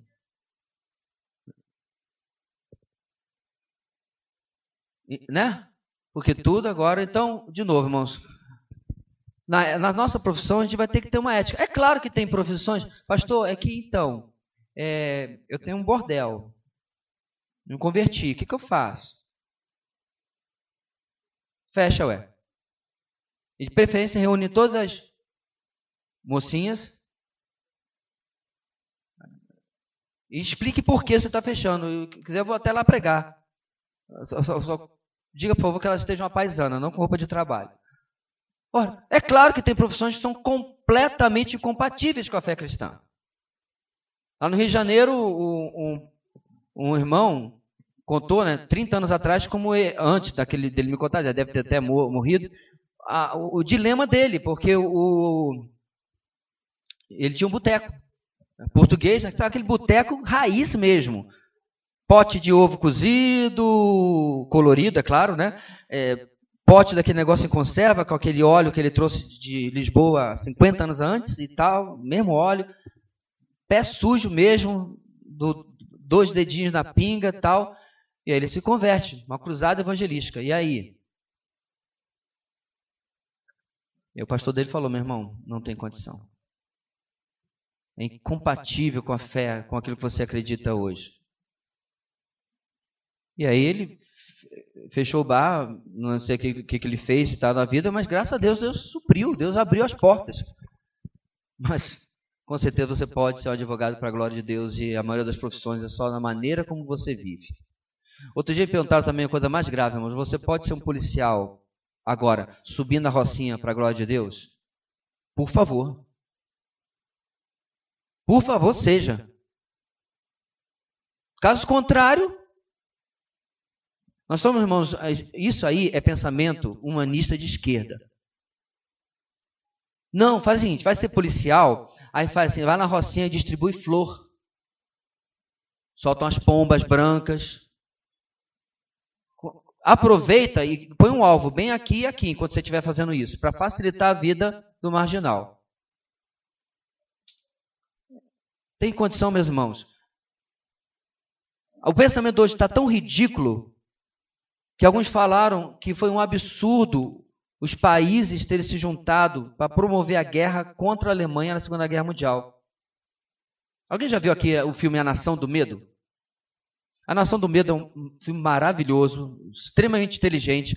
A Alemanha ganhou a Segunda Guerra Mundial no filme e domina toda a Europa. Hitler já está com 1960 e pouco, Kennedy é vivo, ou seja, Hitler está com 70 anos mais ou menos, bigodinho já branco, tal, mesmo bigodinho ridículo.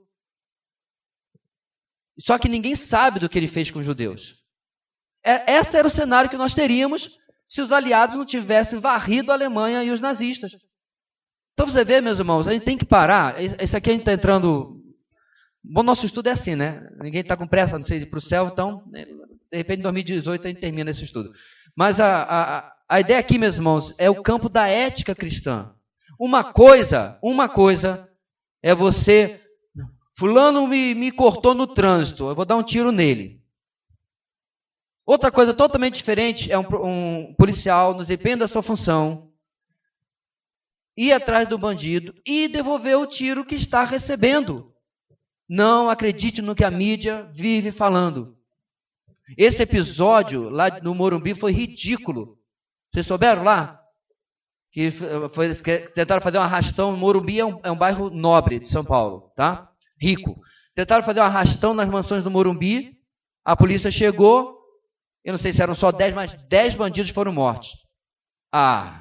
Mídia ninja, catraca livre, toda essa porcariada que tem aí, saiu reclamando porque mataram os pobrezinhos dos bandidos. Os policiais morreram, isso aí não tem importância. Mas os 10 bandidos, não, os justiçados sociais que eles são, né? Eram só 10 bandidos e 10 policiais. Ainda eram incompetentes, né? Porque nem assim conseguiram vencer ali o tiroteio. Eu publiquei essa semana um vídeo, dá uma olhadinha lá no meu perfil, que é uma sátira sobre esse episódio do Morumbi. Em que o delegado fala, não sei quantos viram, a gente foi lá, jogou umas flores, depois trouxemos um carro de som cantando Imagine, do John Lennon, e depois soltamos umas pombas. E aí vimos os companheiros morrendo, mas aí a gente compreendeu que são injustiçados sociais e tal. E aí, enfim, a operação foi muito bem sucedida. Eu quero parabenizar os colegas. Os colegas não, porque só eu sobrevivi. Essa é, mais ou menos, um distorcido que a gente está. Então, um policial pode subir a Rocinha para a glória de Deus? De novo, por favor, suba. Porque você está combatendo o mal. Não está combatendo nenhum injustiçado. Ninguém foi obrigado daquele lado a pegar em armas. Eles nem têm direito, tal como infelizmente nós, né, a ter posse de armas. Mas não tem posse, nem porte, nem nada. Eles estão tudo na ilegalidade. Então você vê, meus irmãos, que a ética cristã precisa ser pensada direitinho. Deixa eu dizer uma coisa para vocês. A Bíblia diz que no milênio vai ter absoluta justiça social. Você acha realmente que Jesus vai determinar a justiça social, a paz, conversando? Não, faz isso não. Ei, não bate de novo nela não. O texto de Isaías diz, as vossas lanças e arcos serão transformadas em enxadas. O pastor só está dizendo que Jesus vai estabelecer um poder absoluto e totalitário? Só que é ele. Não é um governo militar, não é Hitler, não é Mussolini, não, é ele. Ele pode. Por quê? Porque acabamos de ver que tudo é dele. O dono está voltando.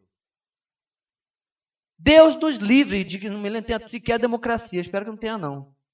Ele diz, a gente obedece. 1000 anos de paz. A Bíblia, infelizmente, é bastante limitada sobre como ocorrerá tudo que ocorrerá lá, mas uma coisa ela é clara. Toda injustiça acabará. Toda. Pobreza, miséria, tudo vai acabar. Pastor, mas só Deus para fazer isso mesmo. Não, irmãos. O milênio vai provar que estava tudo ao alcance do homem. Um míssil Scud custa $1.200.000. Centenas desses mísseis foram jogados na guerra contra o Iraque, anos atrás. São mais de 120, eu estou contando só 120 milhões de dólares. Você acredita, você tem ideia do que 120 milhões de dólares poderiam fazer nos lugares onde há fome no mundo? Mas não. Bora produzir míssil Scud. Vivemos num mundo em que a inanição e a fome convivem com a obesidade mórbida. Então está tudo ao nosso alcance, irmãos.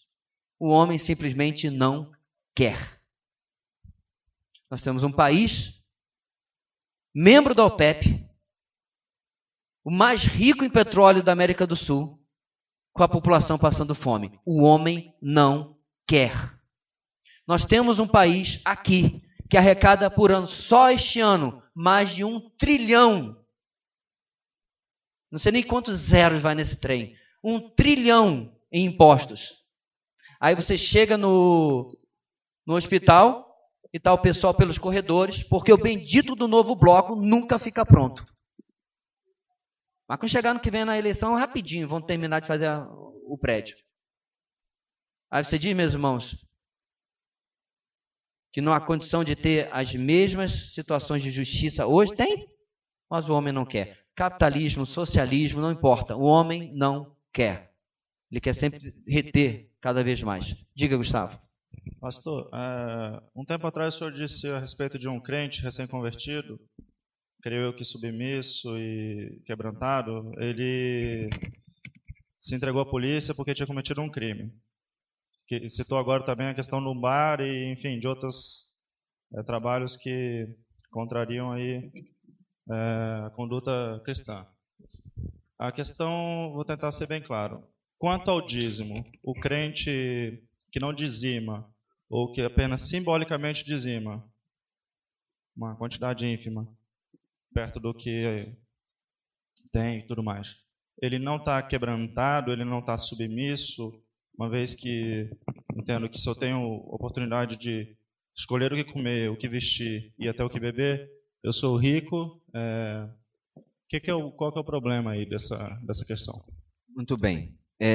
Sempre deixando claro que você pode revisar a mensagem em Malaquias 3, você vai ver que em momento algum nessa igreja a gente ensina qualquer tipo de proporcionalidade ou reciprocidade da parte de Deus, do tipo, eu dou 100, Deus vai dar 1.000, eu dou 1.000, Deus vai dar 10.000, eu dou vale transporte, Deus vai me presentear com ônibus. Não existe em lugar nenhum na nossa pregação. Agora, você tem princípios, né, de Deus ama o que dá com alegria, Coríntios. Você tem princípios de que se você semeia pouco, você vai colher pouco. Então, o que a gente pode depreender desses princípios na nova aliança? É uma coisa que está aqui para frente, mas vamos antecipar. Que existe sim algum tipo de reciprocidade, não prosperidade, não esta.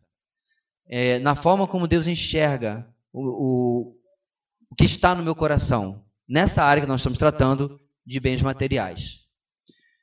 Se eu idolatro, a tendência de Deus, se a gente olhar o testemunho da palavra de Deus, é me tirar. Oséias. Vocês idolatram o trigo e o vinho, porque eles usavam na prostituição cultual, eu vou tirar isso de vocês.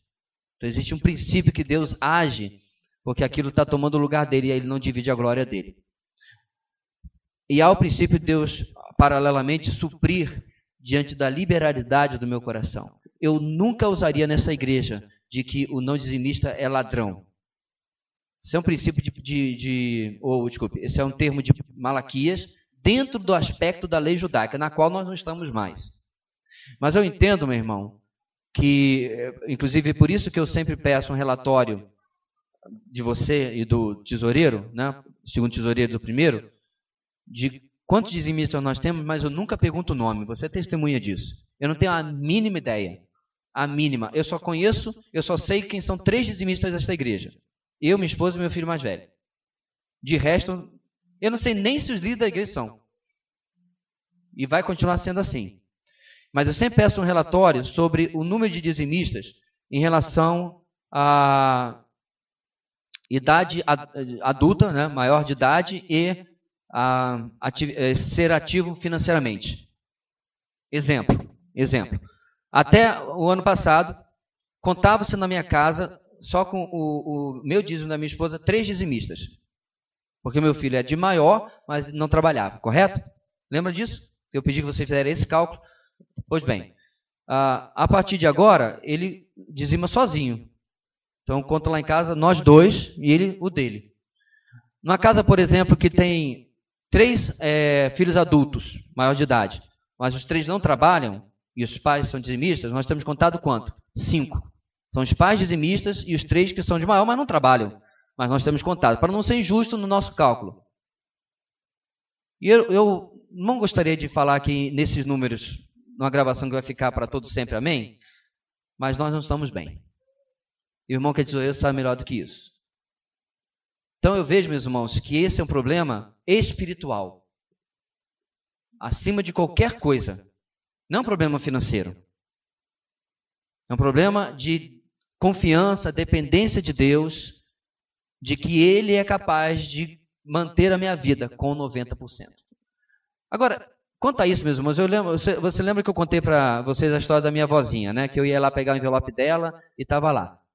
4.353.437 cruzeiros e 51 centavos. A minha avó, que não tinha estudo, né, que era uma crente simples, uma pessoa simples, entendia que ela tinha que dar o dízimo até o centavo. E assim ela fazia. Graças a Deus que ninguém nunca botou na sinuca de bico para de perguntar, você dá o dízimo sobre o bruto ou sobre o líquido? Que aí, pobrezinha da minha avó ia entrar em parafuso. Fazendo 1000 cálculos lá, né, com o INSS, sei lá mais o que e tal. Então, eu não estou dizendo aqui que você deve ser assim legalista, tão legalista em relação a isso. Você deve ter um coração tranquilo diante de Deus. Eu estou fazendo aquilo, Senhor, o Senhor sabe que eu posso dizimar R$100. Eu deveria dizimar 250, eu posso R$100 porque eu estou passando por essa e essa situação. Pastor, aí não é falta de fé? Depende. Eu não vou, meu irmão, legislar sobre a fé dos outros. De maneira alguma.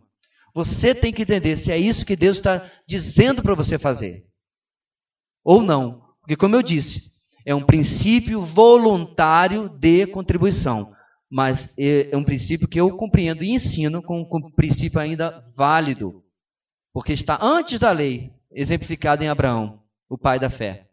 Ok? Não é um princípio que foi criado pela lei. A lei só o normatizou, digamos assim. Que, diga de passagem, também não era só 10%. Você viu Davi falando? O total de dízimos que o judeu dava, tomava 23% da sua renda. Deve ser daí que o governo brasileiro começou a aprender, né? Talvez. Está querendo ser bem crente. Nos impostos só. Então, meu irmão, eu não sei. É uma questão difícil. Uma coisa eu sei. Quando você olhar, né, para alguma coisa que nós poderíamos ter como igreja, e eu não estou falando aqui, irmãos, de posses, mas, quer ver uma coisa? Vocês gostaram do louvor na conferência? Eu vou dizer o que teve de especial naquele louvor. Nós estávamos com uma aparelhagem alugada, que ajudou muito nós músicos a tocarmos com mais tranquilidade, nos ouvindo e melhor. Para quem é leigo de maré de si, não faz diferença. Mas para quem é do ramo, você poder ouvir com a boa aparelhagem faz toda a diferença. Mas a aparelhagem já foi embora, porque a gente alugou do técnico e acabou. E hoje a gente volta para a nossa. E nós estamos aqui, eu e o Leandro. Mais um, sobra 2, vai 3, tal, para ver se dá. Ou dá para substituir esses itens que nós alugamos e comprar para nós, né? Novos e tal. Nossa obra, meus irmãos, do nosso sítio, chegou ao limite do dinheiro que a Assembleia decidiu que ele iria usar. Acabou. Se você já fez, querido, uma varandinha na sua casa, você sabe que construção civil não é mole, é caro pra caramba. E tudo isso depende do quê, meus irmãos? Não tem dinheiro vindo da denominação. Muito pelo contrário, a gente manda. Não tem dinheiro vindo da denominação, não tem dinheiro vindo de governo, nenhum centavo. Tá? Não tem dinheiro vindo de igreja mãe em algum lugar, não tem. A comunidade Batista Videira, como toda igreja batista deveria ser, nós dependemos só de nós mesmos. Então é uma questão de decisão pessoal, né, de confiança, de que Deus é competente para cuidar da minha família com 90%. Tem um irmão que era da nossa igreja anos atrás, ele dizia assim, se Deus não tomar conta da sua família com 90%, ele não vai tomar com 100%. Achava isso muito interessante. Porque é verdade. Se ele é incompetente com 90, o Deus do universo é incompetente com 90, não vai ser dando uma ajudinha. Olha, Deus, você não está conseguindo me ajudar a sobrar dinheiro no final do mês. Está sobrando no mês no final do dinheiro. Então, eu vou parar de dar o dízimo porque eu vou dar uma ajudinha ao Senhor. Agora, meu irmão, se você tem um problema com a palavra, né? Você leu aquela publicação na internet que o cara disse que o dízimo é do sistema religioso e tal, que você já foi liberto em Cristo. Beleza. Então, dê uma oferta de 11%. Mostre que você não é avarento. Foi essa a proposta que eu fiz para um desses cruzados aí, né, que ficam no Facebook combatendo o dízimo. Eu falei assim, meu irmão, então faz o seguinte, dê uma oferta de 10%. Melhor, dê uma oferta de 11%. Aí ele está só mudando uma coisa pela outra. Eu falei, pois é, e revelando a avareza do seu coração. Veio perturbar no meu posto, teve que ouvir o que eu não queria. O irmão é avarento. Porque ele não estava combatendo, irmãos, apenas... Irmão, eu quero dar 10%. Dá licença? Que o dinheiro é meu? Eu quero dar. Mas isso é da lei. Não, meu irmão. O CPF 003-240-93, eu quero dar. Não entra na cachola da criatura que foi maltratada na igreja neopentecostal, que foi maltratada na igreja da prosperidade, de que alguém queira voluntariamente dar dinheiro para a obra de Deus. Olha que loucura! E nós estamos aqui hoje, irmãos, porque há 120, 130, 140 anos, os dizimistas da Europa e dos Estados Unidos mandaram seus missionários. Ninguém nunca reclamou disso. Grande parte dos prédios da nossa denominação foram construídos, no princípio, com dinheiro de americanos que mandavam. Ninguém nunca reclamou disso. Então, hoje, amados, não temos mais dinheiro vindo de lugar algum. Cada fio e cada pedaço de metal de que você está sentado foi o seu dinheiro que comprou aqui. Não recebemos uma oferta de alguém que não fosse membro ou participante da comunidade Basta Videira nessas cadeiras. E graças a Deus agora vai a última parcela. E eu vejo, o Gustavo levantou a bola, que eu estou até estendendo no assunto demais, talvez. E vejo, irmãos, que é assim. Todos nós temos parentes ou conhecidos que estão nas igrejas neopentecostais, não é verdade? Todos nós temos. E você vê alguns deles fazendo as coisas mais absurdas. Eu não sei quem me falou que estava desesperado porque a mãe estava vendendo a casa para dar na Universal. Não sabia o que fazer. Eu falei para eles, qual é a idade da sua mãe? Ela tem 70 e poucos anos. Entre com um negócio judicial, como é o nome? Interdição, porque ela não é mais competente para tomar essa decisão. E ameace, vai lá na igreja e ameace o pastor de processo. Ela só tem essa casa para morar, meus irmãos. Mas foi dito lá na igreja que ela ia vender, que Deus ia trazer uma bênção maior na vida dela. Sabe quando que eu aceitaria a escritura de uma casa de uma senhora viúva? Nunca. Porque eu tenho temor ao meu Deus e eu conheço a palavra. Mas todos nós temos amigos que estão nessa situação, não é verdade? Amigos, parentes, às vezes parentes queridos. Outro dia alguém me falou que a igreja de onde veio dava as primícias para o pastor. E eu ouvi outro dia um conhecido meu próximo dizendo, olha, esse mês meu pastor vai ficar contente. Por quê? Porque esse mês eu recebi um dinheiro, vou dar uma primícia bem grande para ele. Eu falei, meu Deus do céu. Que mundo é esse? Uma criatura de concurso superior, esclarecida, ser tão, falta de uma palavra, ingênua. Não tem falta não, que eu tenho outra coisa que eu queria falar, mas...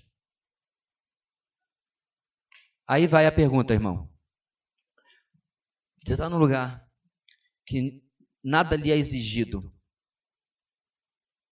E que tudo que você investe tem retornado em benefícios espirituais. Não, pastor, eu paguei pela conferência. Se essa é a sua visão. Aí eu pergunto, você tem valorizado? Porque o que eu mais ouço aqui, meus irmãos, é... Ai, glória a Deus que me trouxe aqui. Que bom que Deus me tirou de onde eu estava. Tem um ditado em inglês que diz o seguinte, você tem que começar a colocar o seu bolso onde a sua boca está. Sua carteira onde a sua boca está. Ou seja, Se você está nesse caso que o irmão Gustavo está falando, volto a repetir, né, não tenho a mínima ideia. Os líderes da igreja podem não contribuir com 1 centavo e eu não saberia. Não tenho no relatório financeiro, meus irmãos, que chega para nós, eles colocam no grupo de finanças que está eu, os líderes, os tesoureiros e o pessoal da comissão de exame de contas. Né? Aliás, só a Marcela, que é a relatora, né? Do exame de contas. O relatório não tem nomes, é ou não é? Não tem. Só entrou tanto de oferta, tanto da livraria. Esse é o relatório de domingo. Tudo com papel escondendo. Eu fiz questão que fosse assim. Tem a mínima ideia. Mas eu pergunto, se você tem sido tão abençoado assim, você tem investido para que essa bênção possa continuar sendo mantida e outras pessoas sejam abençoadas também? Aí vale, meu irmão, a análise de cada um. E eu quero dizer para quem vai assistir esse vídeo depois, até de outras igrejas, que mesmo que a sua igreja não seja aquilo que você acha que deveria ser, isso não justifica de você não contribuir com a obra do Senhor. Se você não concorda em absoluto, porque a sua igreja está apostatada na teologia da prosperidade, vá congregar em outro lugar. Mas ache uma igreja onde você pode ofertar, você vê que a oferta sustenta missões, como sustenta aqui, mantém a igreja, mantém tudo certinho, mantém a congregação que tem, eu sei lá o que mais que as igrejas possam fazer, mas não seja avarento com desculpa dos outros. Eu tive um irmão na igreja onde eu cresci, que ele não dizimava porque ele não concordava com as decisões da obra da construção da igreja. Eu falei, como é que é? Mas o irmão não está vendo que a Assembleia decidiu que ia ser assim? Você viu o pensamento, irmãos, que alguns têm. Não sei nem se ele mudou depois. Semana que vem, semana que vem, o irmão Cédric trará um assunto à parte, aleatório, tá bom? Mas assim que nós voltarmos, irmão, nós vamos voltar para a página número 10 e vamos falar sobre o mordomo fiel. E aí esse ponto, como vocês veem, ele é todo subdividido. E é importante que você pare para ler, em especial, é claro, os versículos bíblicos durante o seu estudo, para guardar exatamente ou entender exatamente aquilo que está sendo explicado aqui, ok? Eu peço aos irmãos que não faltem, né, no domingo que vem, venham assistir essa lição que o irmão Cédric trará, independente de ser de um assunto avulso, como os irmãos viram no domingo passado, tivemos um assunto avulso, 2, né? E foi uma tremenda bênção para a nossa igreja. Então essas pausazinhas, irmãos, são de Deus também, para nos abençoar com outros assuntos aí, e talvez até mais leve do que esse que a gente está vendo agora, né? Vamos colocar de pé, meus irmãos, e orar.